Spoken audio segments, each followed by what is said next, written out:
propio crucifijo. En el nombre de Dios, gritó, su voz aguda por el pánico. ¡Detente! Como si obedeciera, el movimiento cesó. Se hizo un silencio absoluto, más pesado que el anterior. La cruz estaba quieta, perfectamente perpendicular a su posición original, señalando el rincón de los malditos. Pasaron 10 segundos de horror puro. Y entonces, se movió de nuevo. Comenzó a girar en la dirección opuesta. Más rápido esta vez. GRRRRGRRRRR. Volvió a pasar por su posición original del este, pero no se detuvo. Siguió girando. 180 grados. 270. Ahora apuntaba directamente al oeste, hacia el sol poniente, el símbolo de la muerte. Y finalmente, con una sacudida que hizo temblar el suelo, la cruz comenzó a girar sobre sí misma, invirtiéndose. El travesaño superior, el que siempre apuntaba al cielo, comenzó a inclinarse hacia el suelo. La multitud gritó al unísono. Esto no era un misterio, era una blasfemia. Con un gemido ensordecedor de piedra torturada, el monolito de 2 toneladas completó su inversión. Se detuvo. Ahora era una cruz invertida, un símbolo satánico perfecto, clavado en el centro del camposanto. El pánico estalló. La gente corrió, gritando, tropezando con las lápidas, abandonando sillas, misales y abanicos. Huyeron del cementerio como si el mismo diablo les pisara los talones. El padre Alonso se quedó solo. Solo con los muertos y con la cosa. Se quedó allí, temblando, mirando la cruz invertida, hasta que el sol comenzó a bajar. El chirrido de la piedra aún resonaba en sus oídos. A la mañana siguiente, trajeron hombres de la ciudad con una grúa. Hizo falta un equipo de construcción y un día entero de trabajo para enderezar la centinela. Descubrieron que la base no estaba rota. No había ningún mecanismo. No había explicación geológica. La tierra bajo la cruz estaba compactada como el hormigón. Había girado sobre un eje imposible. La volvieron a colocar apuntando al este. La sellaron con medio metro de cemento armado. El padre Alonso pidió el traslado esa semana. La gente del pueblo tapió la entrada al cementerio del Santo Olvido. Nadie volvió a celebrar una misa allí. Dicen que el cemento no sirvió de nada. Los cazadores que pasan cerca por la noche juran que, a veces, la silueta de la centinela se ve diferente. Que algunas noches apunta al sur. Y otras, cuando la luna está llena, la encuentran invertida, esperando en la oscuridad, como un insulto de piedra contra el cielo. Un símbolo de fe puede convertirse en el peor de los presagios. Si has sentido cómo se helaba tu sangre al ver la cruz girar, deja tu like. Queremos saber que sigues ahí. Y si estás listo para escuchar los susurros que vienen de la lluvia, suscríbete al canal. El siguiente lamento te está esperando. Historia 6. El llanto bajo la lluvia en San Luis Potosí, México. En la Huasteca Potosina, la lluvia no cae, se desploma. Cae en cortinas sólidas y calientes que convierten el mundo en un borrón verde y gris. El cementerio municipal de Los Suspiros, en las afueras de Tamazunchale, era un lugar que vivía en un perpetuo estado de humedad y decadencia.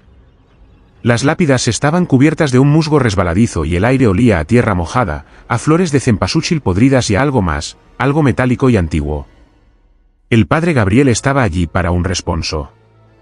No un entierro, solo una oración solicitada por una familia que vivía en Estados Unidos, para su abuela fallecida años atrás. Eran las 4 de la tarde de un martes de tormenta. La lluvia era un estruendo. Golpeaba el paraguas negro de Gabriel con la fuerza de 1000 tambores, convirtiendo los senderos de tierra del cementerio en arroyos de lodo cobrizo. Estaba solo. La familia había pagado la misa a distancia, él solo tenía que ir a la tumba, rezar el rosario y bendecir la lápida. Encontró la tumba, una sencilla cruz de cemento con el nombre de Elena Morales. El ruido de la lluvia era tan fuerte que tuvo que gritar sus oraciones para oírse a sí mismo. Requiem aeternam dona ei, Domine, su voz se perdía en la cacofonía del diluvio. Mientras rezaba, con la cabeza inclinada y el agua corriéndole por la sotana, escuchó otro sonido. Al principio, pensó que era el viento, o quizás un animal. Era un sonido agudo, lastimero. Un llanto. Gabriel levantó la cabeza y miró a su alrededor. No había nadie. El cementerio estaba vacío, barrido por el agua. Los únicos testigos eran los ángeles de piedra, que lloraban lágrimas de lluvia. Volvió a su oración, atribuyendo el sonido a la tormenta. Et lux perpetua luce atei. Pero el llanto volvió. Esta vez más claro, inconfundible. Era el llanto de una mujer. Un sollozo desgarrador, lleno de una angustia que calaba más hondo que la lluvia. El sonido parecía venir de todas partes y de ninguna a la vez. Flotaba en el aire, mezclándose con el golpeteo del agua. Un escalofrío recorrió a Gabriel, uno que no tenía nada que ver con la humedad. «Hola», gritó, su voz sonando débil contra la tormenta. «¿Hay alguien ahí?» ¿Necesita ayuda? Solo el rugido de la lluvia le respondió. Pero el llanto continuó. No paraba. Un sollozo, una pausa para respirar entrecortadamente, y otro sollozo. Ik, Gabriel comenzó a caminar entre las tumbas, su paraguas temblando. El llanto lo guiaba. Parecía hacerse más fuerte cerca de la sección más antigua del cementerio, una zona donde las tumbas estaban casi hundidas en el lodo, olvidadas. Llegó a una pequeña cripta familiar, cuya puerta de hierro estaba oxidada y entreabierta. El llanto parecía venir de dentro. Por Dios, murmuró. ¿Se habría refugiado alguien de la tormenta? ¿Una mujer llorando a un muerto? Señora, dijo, acercándose a la puerta. Salga de ahí, es peligroso. El agua. El llanto se detuvo. Abruptamente. Un silencio cayó, solo roto por la lluvia. Gabriel se quedó quieto, el corazón latiéndole en la garganta. Y entonces, justo cuando el padre Gabriel estaba a punto de convencerse de que todo había sido su imaginación, la tormenta paró. Como si alguien hubiera cerrado un grifo gigante en el cielo, la lluvia cesó. No disminuyó, simplemente se detuvo. El estruendo de los tambores se convirtió en un goteo. Los arroyos de lodo dejaron de fluir. Un silencio denso y húmedo cayó sobre el cementerio. El padre Gabriel suspiró, aliviado. El silencio era casi total. Fue entonces cuando lo escuchó de nuevo. Ik, ¿El llanto? Continuaba. Exactamente igual. El mismo ritmo, la misma angustia, el mismo volumen. Pero ahora, sin la lluvia que lo enmascarara, el sonido era aterradoramente claro. Y estaba por todas partes. No venía de la cripta. Venía del aire mismo. Venía del suelo mojado. Venía de las hojas goteantes de los árboles de hule. Era un llanto imposible.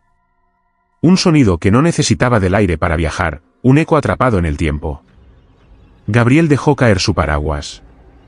El lodo salpicó sus zapatos. Estaba paralizado. El sonido era nítido, cercano, como si una mujer invisible estuviera llorando justo a su lado. Podía oír el temblor en su voz, la mucosidad en su garganta, la desesperación pura. ¿Quién eres?, susurró. El llanto no respondió. Simplemente continuó su ciclo de dolor. Ik, Gabriel comenzó a retroceder lentamente, sin apartar la mirada de la cripta vacía. Cada paso que daba, el llanto lo seguía. No se hacía más débil ni más fuerte. Era constante, omnipresente. Dios mío, protégeme, rezaba en voz baja, su mano aferrada al rosario que llevaba en el bolsillo. Empezó a caminar más rápido, casi corriendo por los senderos resbaladizos. El llanto lo acompañaba. Podía oírlo sobre el chapoteo de sus propios pies en el lodo. Ik, Llegó a la puerta de hierro forjado del cementerio. Forcejeó con el pestillo oxidado. El llanto estaba allí, en su nuca. Ik, Finalmente, el pestillo cedió. Salió a la calle de piedra, tropezando, y cerró la puerta de golpe. El sonido del metal contra el metal resonó. Se apoyó contra la tapia exterior, jadeando, el corazón desbocado. Estaba fuera. Estaba a salvo. Escuchó. El silencio. El goteo del agua desde el tejado de la capilla. El lejano ladrido de un perro. Pero no el llanto. El sonido se había quedado dentro. Se había quedado con los muertos. Esa noche, Gabriel habló con el sacristán más viejo del pueblo. El anciano, sin sorpresa, asintió lentamente. Ah, dijo, escuchó a la llorona del camposanto. No es la misma que la del río, padre. Esta es otra. Es el alma de doña Elena Morales. La misma tumba que fue a bendecir. Gabriel sintió que la sangre se le helaba. Dicen, continuó el sacristán, que sus hijos la abandonaron. Murió sola, en la miseria, esperando que volvieran de Estados Unidos. Murió llorando. La tormenta en la que usted se metió, fue en el aniversario de su muerte. Pero, ¿Por qué sigue llorando después de que para la lluvia?, preguntó Gabriel, aunque ya temía la respuesta.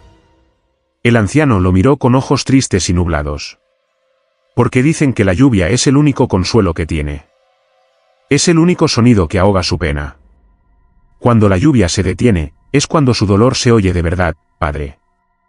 Es cuando se da cuenta de que sigue sola. El padre Gabriel nunca volvió a pisar el cementerio de los suspiros cuando el cielo amenazaba tormenta. Pero a veces, en las noches de aguacero, cuando la lluvia golpea los vitrales de su iglesia, se detiene. ¿Y reza? Porque teme al silencio que viene después. Teme que, si escucha con suficiente atención, volverá a oír ese sollozo desgarrador, flotando en el aire, eterno, esperando una lluvia que nunca lavará su dolor. Hay dolores tan profundos que ni la tumba puede contenerlos.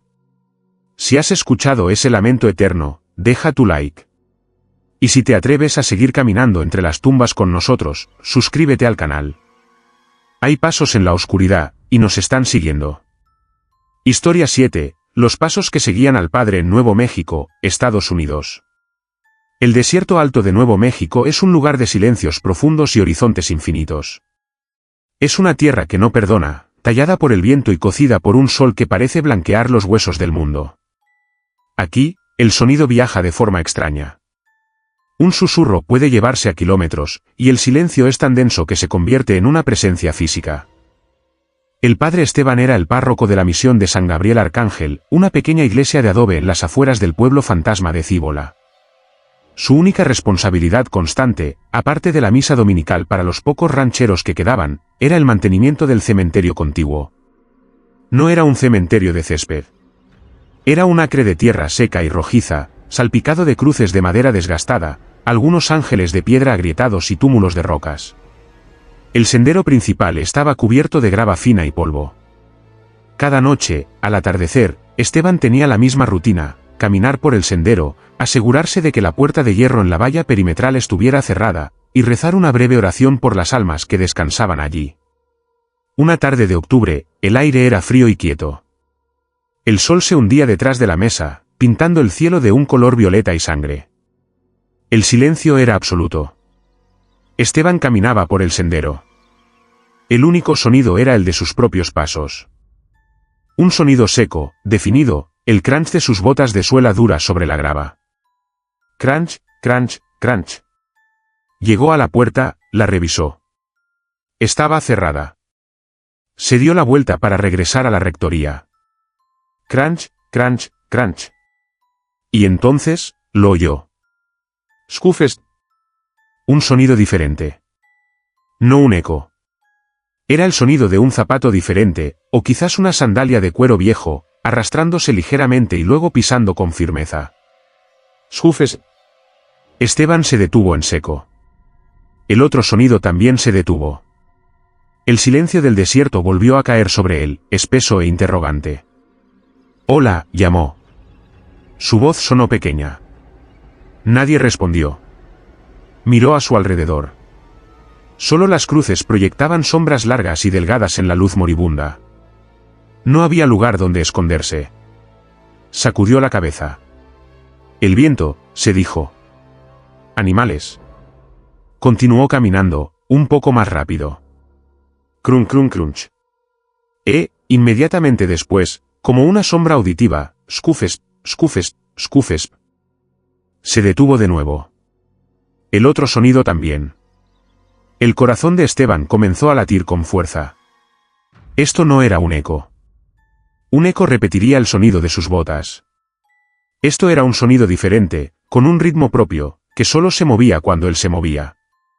Intentó un experimento. Dio un solo paso rápido. Crunch.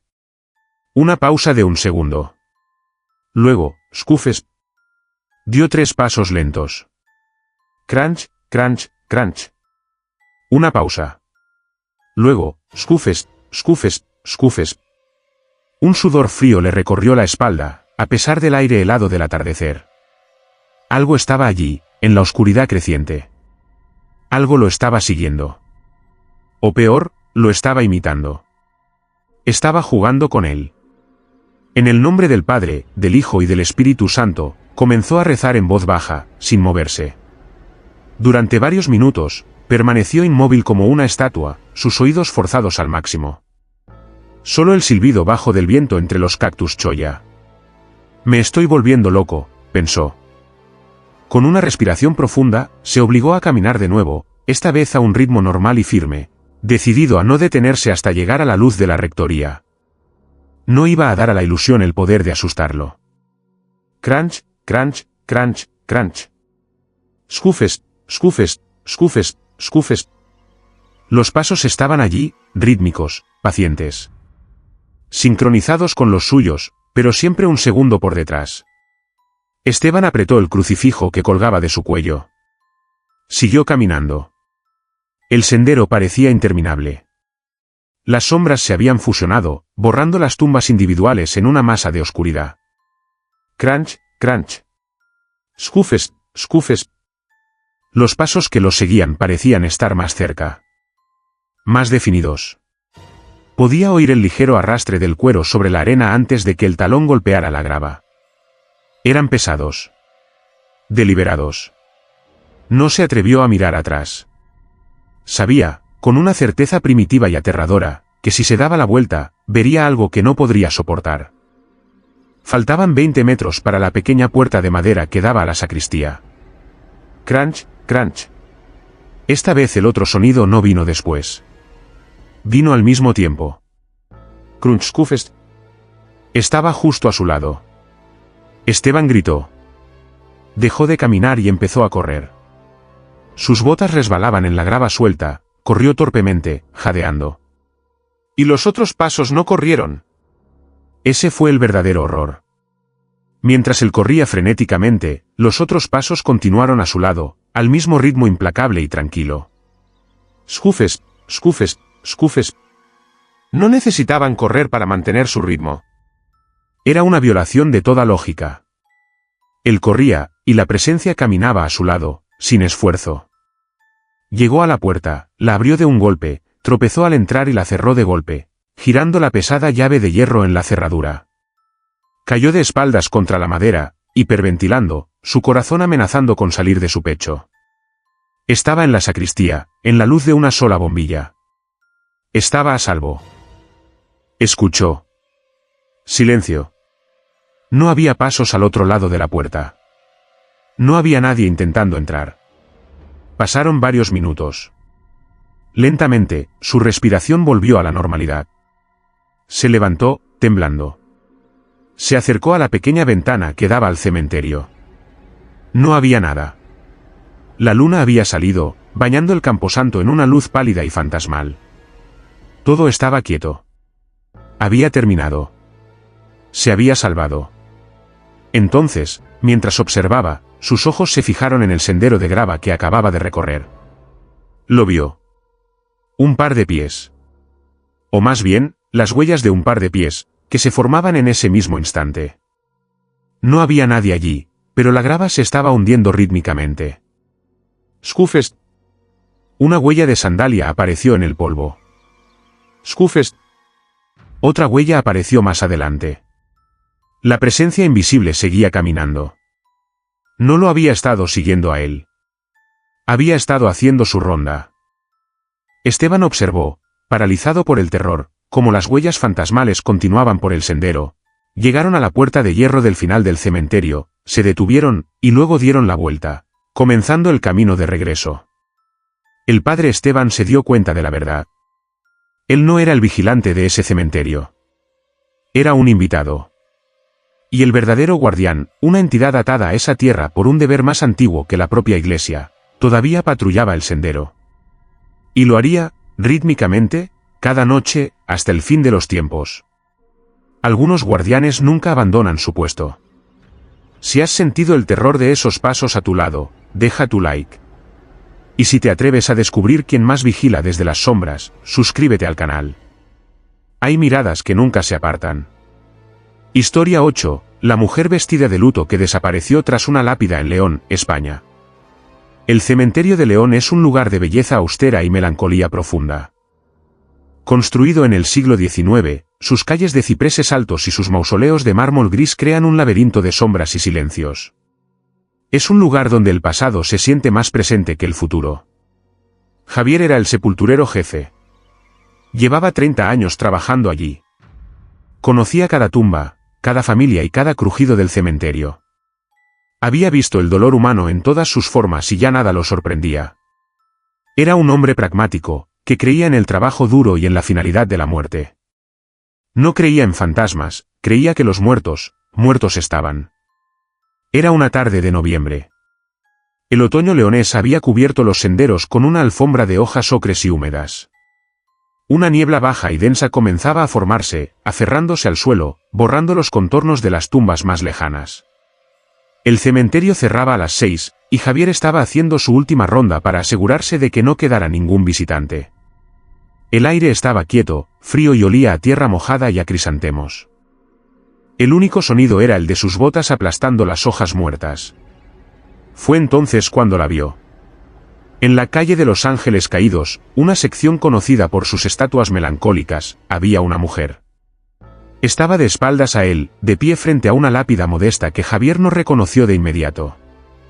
Lo primero que le llamó la atención fue su ropa.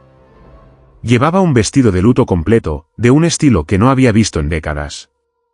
Un vestido negro, largo hasta los tobillos, con cuello alto, mangas abullonadas y un sombrero de ala ancha con un velo de red negro que le cubría el rostro por completo. Parecía sacada de una fotografía de principios del siglo XX. Javier suspiró. Probablemente una anciana excéntrica, o alguien tan sumido en el dolor que había perdido la noción del tiempo. Señora, llamó con voz amable pero firme. Disculpe, el cementerio va a cerrar. Tiene que salir. La mujer no se movió. No acusó recibo de su presencia. Permaneció inmóvil, como una estatua más entre las otras, su espalda rígida mirando la lápida. Javier se acercó más, el sonido de sus pasos ahora amortiguado por la hierba húmeda. Señora, repitió, un poco más alto. ¿Me ha oído? Son las 6, tengo que cerrar la verja. Estaba a unos 10 metros de ella. La niebla se arremolinaba alrededor de sus tobillos. Lentamente, de forma casi dolorosa, la mujer giró la cabeza hacia él. Javier se detuvo. No podía ver su rostro a través del velo negro, pero podía sentir, con una certeza absoluta, la frialdad de su mirada. No era ira, no era tristeza. Era un vacío. Una quietud antinatural que hizo que se le erizara el vello de la nuca. Debe irse, por favor, dijo, su voz ahora menos segura. La mujer no dijo nada. Simplemente, volvió a girar la cabeza lentamente hacia la lápida. Y entonces, comenzó a caminar. No caminaba hacia Javier, ni hacia la salida. Comenzó a caminar lentamente, con un paso suave y deslizante, hacia el final del pasillo de tumbas. Su movimiento era extrañamente fluido, como si no pisara el suelo, sino que se deslizara sobre la niebla. «Oiga». «La salida es por el otro lado», gritó Javier, exasperado. Ella lo ignoró. Siguió caminando hacia una intersección de senderos, donde una gran tumba de mármol blanco bloqueaba la vista. Era la tumba de la familia Ordóñez, un bloque sólido de piedra sin espacio detrás. La mujer llegó a la esquina de la tumba. Giró, desapareciendo de la vista de Javier. Javier maldijo en voz baja. Ahora tendría que ir a buscarla. Corrió por el sendero. Señora, se va a quedar encerrada. Llegó a la esquina de la tumba de los Ordóñez apenas 3 segundos después de que ella desapareciera. Dobló la esquina, esperando encontrarla en el siguiente sendero. No había nadie. El sendero estaba vacío. Se extendía unos 50 metros hasta la tapia del fondo del cementerio, una pared de ladrillo de 3 metros de altura. No había puertas, ni salidas. A ambos lados, solo hileras de lápidas y mausoleos pegados unos a otros. Javier se quedó helado. Imposible, murmuró. Corrió por el sendero, mirando frenéticamente a izquierda y derecha. No había ningún hueco entre las tumbas donde una persona pudiera esconderse. Miró detrás de un ciprés. Nada. La niebla hacía que el final del sendero se viera borroso, pero no había ninguna silueta. Se detuvo, jadeando, su aliento formando nubes blancas. Era físicamente imposible. No había tiempo. Ni el corredor más rápido del mundo podría haber llegado al muro del fondo y escalarlo en 3 segundos. Y mucho menos una mujer con ese vestido largo. Ella no había huido. Se había evaporado. Un miedo que no había sentido en 30 años comenzó a apoderarse de él. Retrocedió lentamente, sus ojos escudriñando las sombras que se alargaban. Volvió sobre sus pasos, pasando la tumba de los Ordóñez. Se detuvo en el lugar exacto donde había visto a la mujer por primera vez. Quería ver qué lápida estaba mirando. Se acercó. La lápida era antigua, de 1904. La inscripción estaba casi borrada por la lluvia y el líquen. Tuvo que usar la linterna de su teléfono para leerla. A nuestra amada hija, Beatriz. Fallecida a los 23 años. Esperamos volver a verte. Y debajo, una inscripción más pequeña, añadida años después, donde una vez hubo dolor, ahora solo hay espera. Javier sintió un escalofrío que le recorrió la columna vertebral. Conocía esa historia. Era una de las leyendas tristes del cementerio. Beatriz había muerto de tisis. Su prometido, devastado, había jurado visitarla todos los días. Y lo hizo. Durante 40 años. Pero el prometido no fue quien murió después. Fue la madre de Beatriz. Una mujer que, según los registros, se volvió loca de dolor. Se negó a quitarse el luto y pasó el resto de su vida vagando por la ciudad vestida de negro, murmurando el nombre de su hija. Murió décadas después que Beatriz, pero su nombre no estaba en la lápida. Había sido enterrada en una fosa común, tras perder la fortuna familiar. Javier miró la esquina donde la mujer había desaparecido. Miró la lápida. Miró la niebla que ahora lo envolvía todo. No era una anciana excéntrica. Era la madre. Aún vestida de luto. Aún visitando la tumba de su hija. Y aún negándose a irse, incluso más allá de la muerte. Javier no corrió. Pero caminó más rápido de lo que jamás había caminado hacia la salida. Cerró la verja principal con manos temblorosas, el sonido del metal pesado resonando en la niebla. Desde ese día, Javier nunca más hizo la ronda solo al atardecer. Y si la niebla comenzaba a formarse, cerraba la verja media hora antes. Porque sabía que, en la calle de los Ángeles Caídos, hay dolores que nunca mueren. Y hay madres que, vestidas de luto, todavía doblan una esquina que no lleva a ninguna parte de este mundo. Algunas presencias están atadas al lugar de su dolor. Si has sentido la frialdad de esa mirada a través del velo, deja tu like. Y si te atreves a ver lo que ocurre cuando la tumba se niega a aceptar su carga, suscríbete al canal. El peso del infierno está a punto de sentirse. Historia 9, el féretro que pesaba más cada vez en Morelos, México. En el estado de Morelos, el calor es espeso y la tierra es fértil. Pero en el pequeño pueblo de Tlayecac, hay historias que son todo menos fértiles, son áridas, pesadas y están muertas.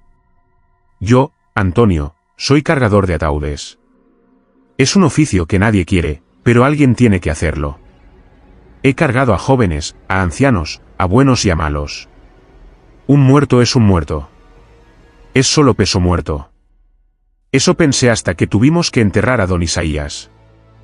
Don Isaías era el usurero del pueblo. Un hombre cuya sombra parecía marchitar las plantas. Vivía en una casona en la colina, y se decía que poseía un libro donde no solo anotaba las deudas de dinero, sino también los favores, las almas y los pecados de cada habitante. Murió solo, en su cama, con una mueca de desprecio grabada en el rostro. No tuvo velorio. Su única sobrina, que vivía en Cuernavaca y a quien nadie conocía, pagó por el funeral más barato. Un ataúd de pino sencillo y el entierro en el panteón municipal, en la fosa común, pues no había comprado una parcela. Éramos 4 cargadores. Yo, mi hermano Luis, y 2 jóvenes más, Mateo y Jorge. La tarea era simple, llevar el féretro desde la vieja carroza fúnebre, que chirriaba como un alma en pena, hasta la fosa cavada en el rincón más alejado del cementerio. Unos 200 metros de camino de tierra. Eran las 3 de la tarde. El sol de Morelos caía a plomo. No había ni una nube. El único sonido era el zumbido de las moscas y el padre Dávila, que nos esperaba junto a la fosa, limpiándose el sudor con un pañuelo. Abrimos la puerta trasera de la carroza.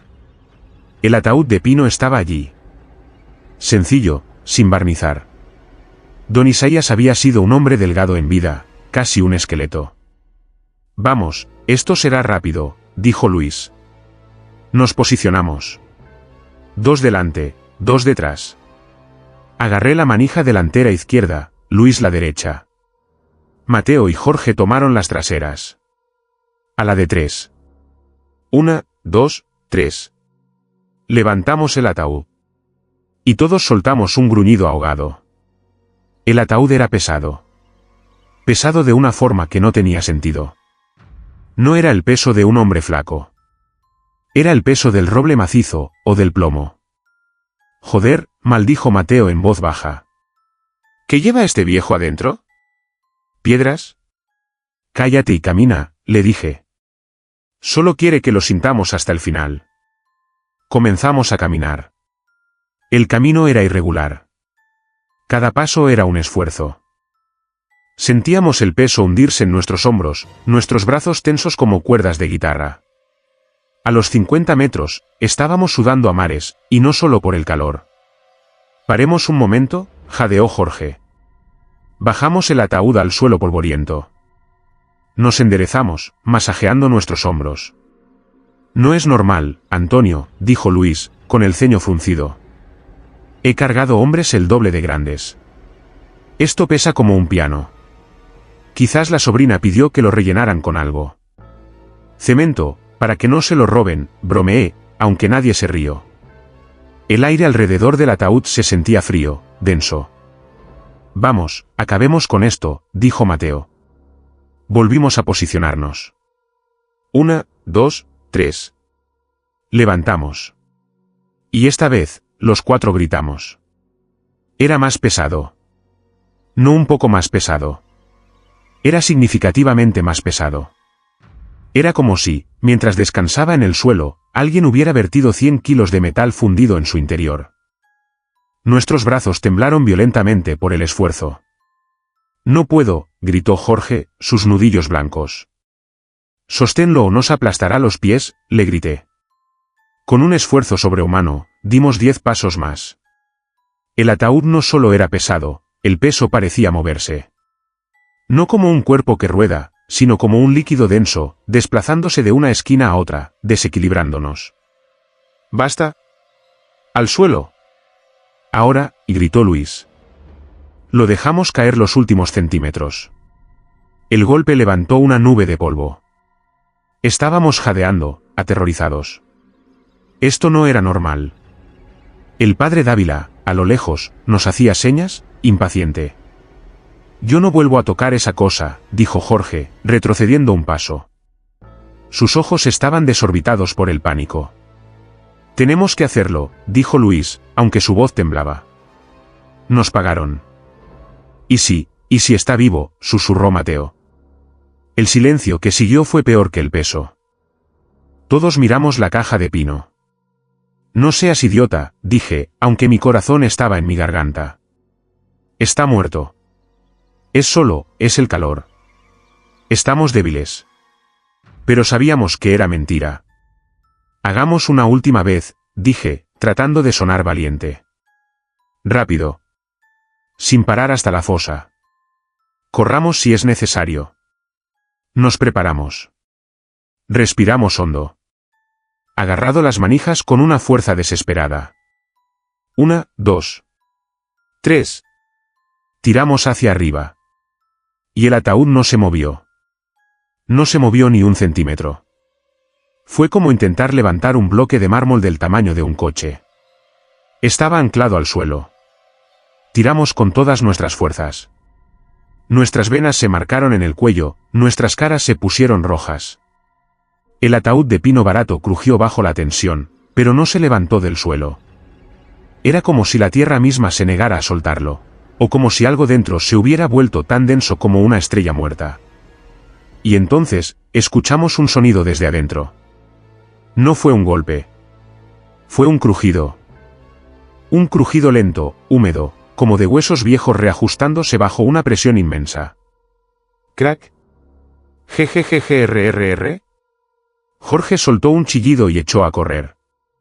huyó, gritando, de vuelta a la entrada del cementerio, sin mirar atrás. Mateo lo siguió un segundo después, tropezando con las tumbas. Solo quedamos Luis y yo. Estábamos paralizados, mirando la caja. Antonio, susurró Luis. El ataúd se movió. Se inclinó. Lentamente, la esquina delantera izquierda se levantó del suelo, unos centímetros. Luego la trasera derecha. Como si algo en su interior estuviera reequilibrando su peso imposible. Crack. Vámonos, Luis. Ahora. Retrocedimos. El padre Dávila, al ver a los otros dos correr, comenzó a caminar hacia nosotros, gritando. ¿Qué pasa? ¿Qué están haciendo? No se acerque, padre, le grité. No se acerque. El sacerdote se detuvo, confundido, a unos 20 metros. Luis y yo observamos cómo el ataúd, solo, en medio del sendero, se asentaba de nuevo en el polvo. El silencio volvió a caer. El peso parecía haberse ido, pero había sido reemplazado por algo peor, una intención. No quiere ser enterrado, susurró Luis. Nos negamos a tocarlo. El padre Dávila tuvo que llamar a más hombres del pueblo. Vinieron otros 4, armados con cuerdas gruesas.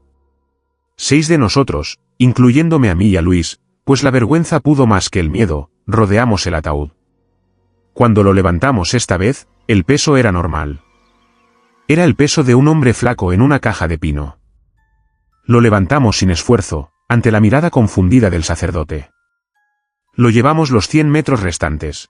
Lo bajamos a la fosa y el padre rezó el responso más rápido que jamás le he oído. Mientras los sepultureros echaban las primeras paletadas de tierra, sentí que el suelo bajo mis pies vibraba. Muy ligeramente. Como si algo, muy abajo, estuviera ganando peso de nuevo. Nunca supimos qué había en esa caja. Pero don Isaías nos enseñó una lección en Tlayecac. Hay muertos que son solo peso muerto. Pero hay otros que se aferran. Muertos cuya maldad es tan pesada que ni la tierra puede soportarlos, ni 4 hombres pueden moverlos.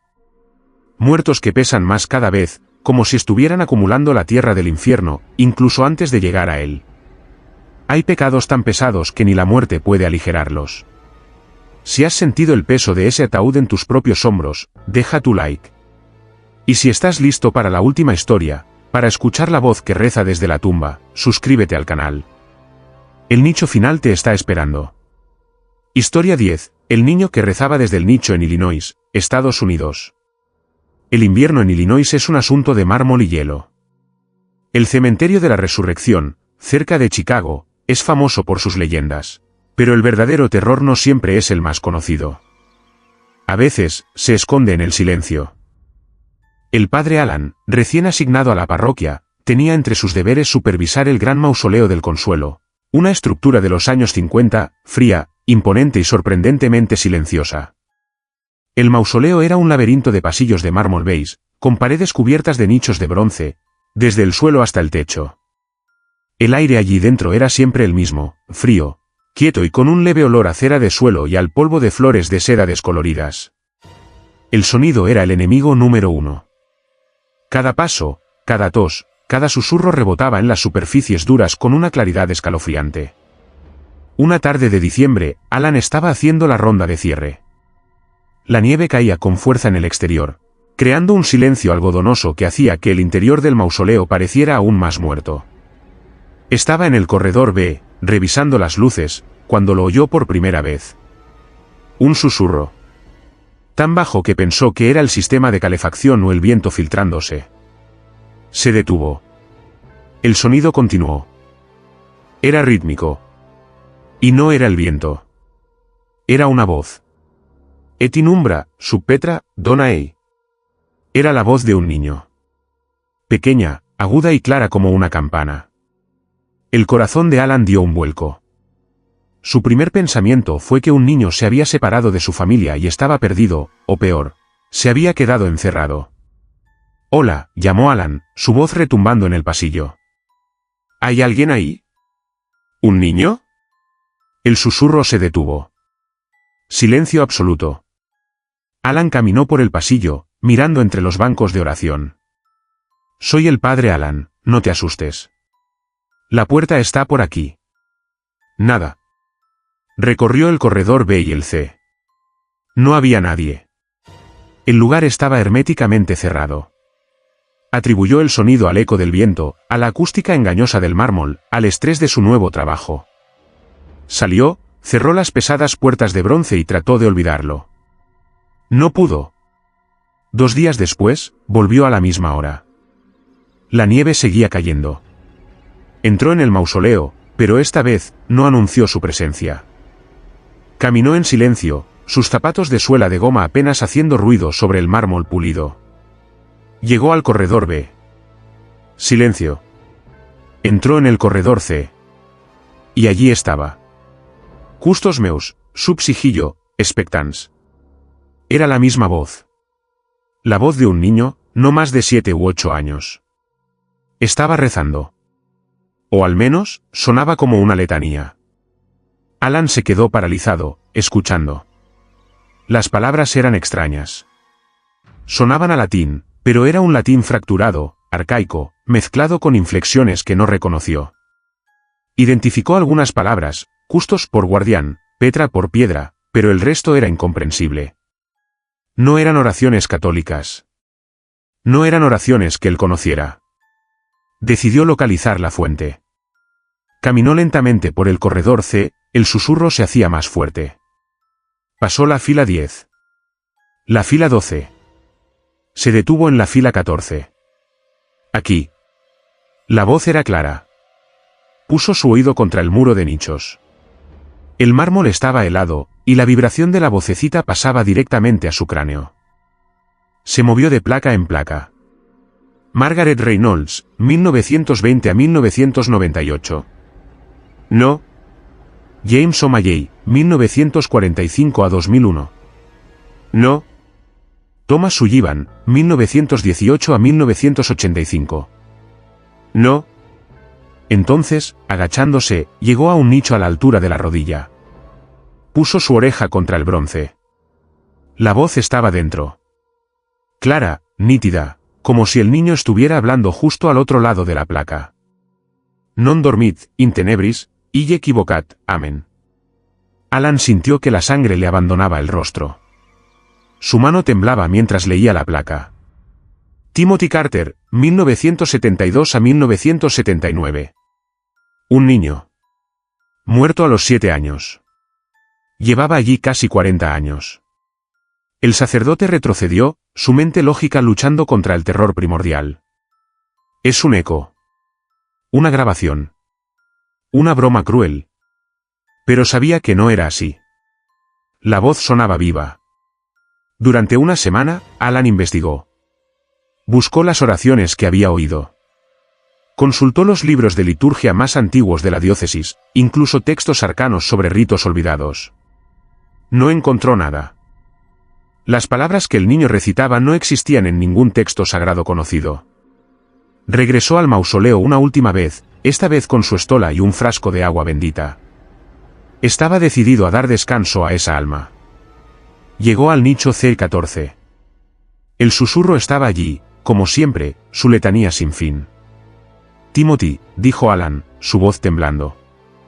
En el nombre de Jesucristo, te hablo. ¿Por qué rezas?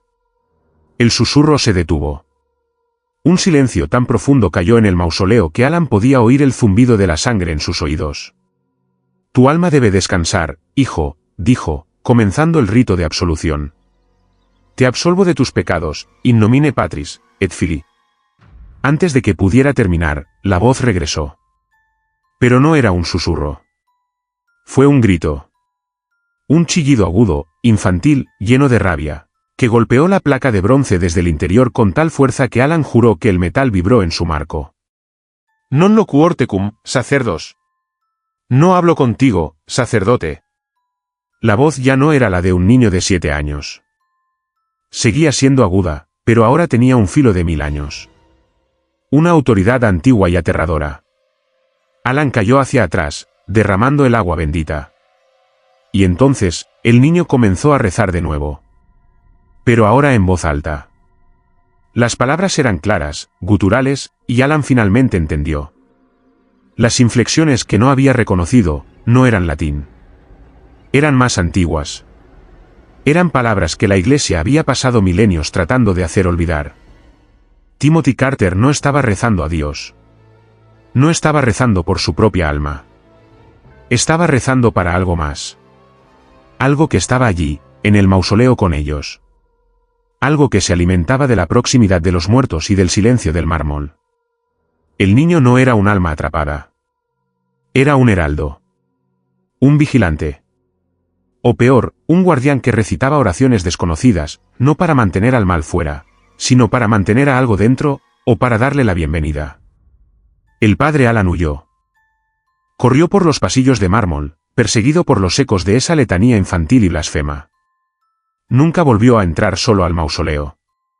Y los trabajadores de mantenimiento del cementerio aún dicen que, en las tardes de invierno, cuando la nieve cae y el mundo queda en silencio, si pasas por el corredor C, puedes oírlo. Un niño, recitando diligentemente sus oraciones. Oraciones antiguas, desconocidas.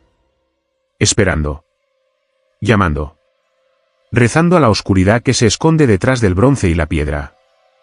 El silencio de la tumba no siempre significa paz. A veces, es solo una pausa antes de que comience la verdadera oración. Si estas 10 historias han helado tu alma y quieres seguir explorando los lugares más oscuros con nosotros, este es el momento. Deja tu like si has llegado hasta el final, y suscríbete al canal y activa la campanita. Hemos terminado por esta noche, pero recuerda, la próxima vez que camines cerca de un cementerio, no estás solo. Ellos siempre están escuchando.